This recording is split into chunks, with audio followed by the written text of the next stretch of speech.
আমি আমার লেখা ছোট গল্প বালিহাঁস উড়ে যায় পর্ব 4 এবং শেষ পর্ব পড়ছি। রফিক চলে যাবার আগে কি যেন ইশারা করেছিল ফারিয়াকে।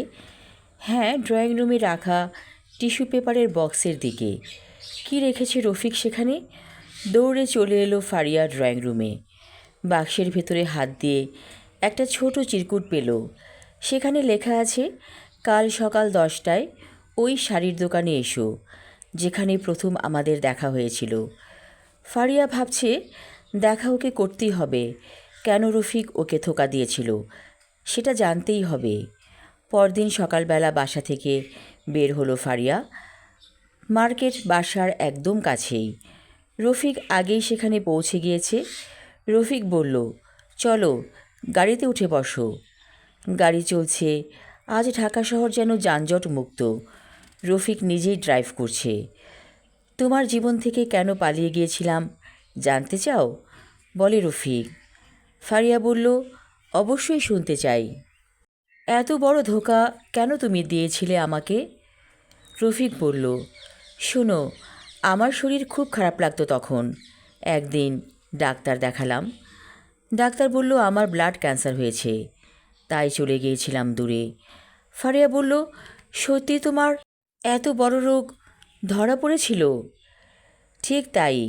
ওই সময় তাই মনে করেছিলাম। আমি চলে গিয়েছিলাম কলকাতা। সেখানকার ডাক্তার দেখিয়েছিলাম। রিপোর্টে রোগ ধরা পড়ল না। আর এর মধ্যে তোমার বিয়ে হয়ে গিয়েছিল। তাই আর তোমার জীবনে বাধা হতে আসেনি। আসলে জানো ফারিয়া, মানুষের জীবনে কাকতালীয়ভাবে অনেক কিছু ঘটে যায়, যার উপর কারো হাত নেই। ফারিয়া কাঁদছে হু হু করে। এতদিন ধরে রফিকের প্রতি যে ক্ষোভ জমেছিল তা শেষ হয়ে গেল। ফারিয়া বলল, তোমার বউ ভালো মেয়ে তো? রফিক বলল, হ্যাঁ, খুব ভালো।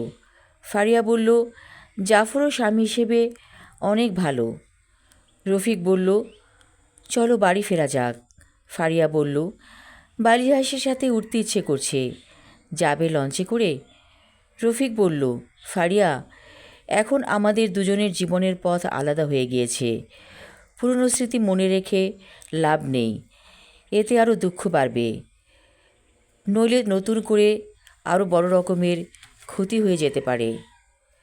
তোমার জন্য একটা গিফট আছে, নাও, বলে রফিক। ফারিয়া দেখলো একটা হীরার নেকলেস। ও মা, এত দামি গিফট! আমি নিয়ে কি করব? আরে ওটা নকল হীরা, খুব একটা দামি না। বাসায় এসে ফারিয়া দেখল ওর শাশুড়ি মুখ কালো করে বসে আছে। মা মা, কী হয়েছে? মন খারাপ কেন? বলে ফারিয়া। তুমি না থাকলে কি ভালো লাগে? ও আচ্ছা, এই কথা, বলল ফারিয়া। বৌমা, আমাকে এক কাপ কফি করে দিবে? বলে শাশুড়ি। অবশ্যই দিব, আমারও যে কফি খেতে ইচ্ছে করছে। ফারিয়ার খুব ভালো লাগছে। মনে হচ্ছে ক্ষোভ নামক সাপটা এতদিন ধরে ফনা তুলেছিল, এখন যেন লেজ গুটিয়ে পালিয়ে গিয়েছে। আমি আমার লেখা ছোট গল্প বালিহাঁস উড়ে যায় পর্ব 4 এবং শেষ পর্ব পড়লাম। আশা রাখছি ভালো লাগবে। ধন্যবাদ।